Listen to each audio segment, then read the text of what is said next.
தொழிலதிபர் சண்முக பாண்டியனின் மகளுக்கும் மருத்துவர் விக்னேஷ் என்பவருக்கும் 2 ஆண்டுகளுக்கு முன்பு திருமணம் நடைபெற்ற நிலையில் மாமனார் வீட்டிலிருந்து 1000 சவரன் நகையை திருடியிருக்கிறார். இது தொடர்பாக வழக்குப்பதிவு செய்யப்பட்டிருக்கிறது. கூடுதல் விவரங்களோடு எமது செய்தியாளர் காளிதாஸ் இணைப்பில் இருக்கிறார்.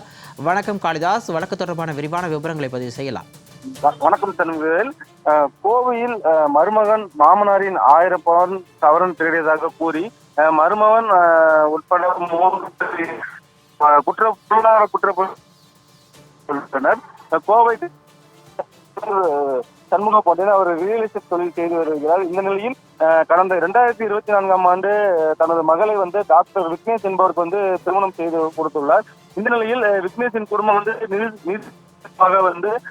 வறட்சியாக இருந்த அந்த நிலையில் அவர்களை அழைத்து இவருக்கு சொந்தமான கோவை காலப்பட்டி பகுதியில் தனியாக வீடு எடுத்து கொடுத்து விக்னேஷ் மற்றும் அவரது மகள் மற்றும் அவரது குடும்பத்தினை தங்க வைத்து பராமரிப்பு பார்த்து கொண்டு வந்ததால் இந்த நிலையில் நிதி அறிக்கை காரணமாக சிரமப்பட்டு வந்த டாக்டர் விக்னேஷ் அந்த வீட்டிலிருந்து தனது பெயருக்கு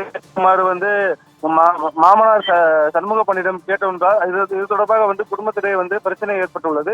அதனைத் தொடர்ந்து மாமனார் அந்த வீட்டை விற்பனை செய்த நிலையில் டாக்டர் விக்னேஷ் மற்றும் அவரது குடும்பத்திலே வீட்டை விட்டு வெளியேறுமாறு வலியுறுத்தி வருகிறார். இந்த நிலையில் அவர் வீட்டை விட்டு வெளியேறி சென்ற பிறகு சண்முக பாண்டியன் டாக்டர் விக்னேஷிடம் 1000 சவரன் நகை கொடுத்து லாக்கரில் வைக்குமாறு கூறியுள்ளார்.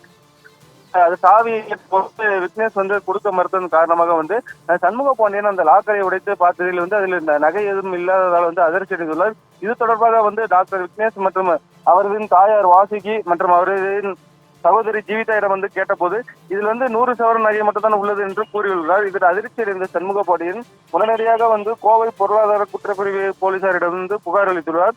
புகாரின் அடிப்படையில் டாக்டர் விக்னேஷ் அவரது அம்மா வாசுகி அவரது தங்கை ஜீவிதா ஆகிய 3 பேர் மீது பொருளாதார குற்றப்பிரிவு போலீசார் வழக்கு பதிவு செய்துள்ளனர். கூடுதல் விவரங்களுக்கு நன்றி காளிதாஸ்.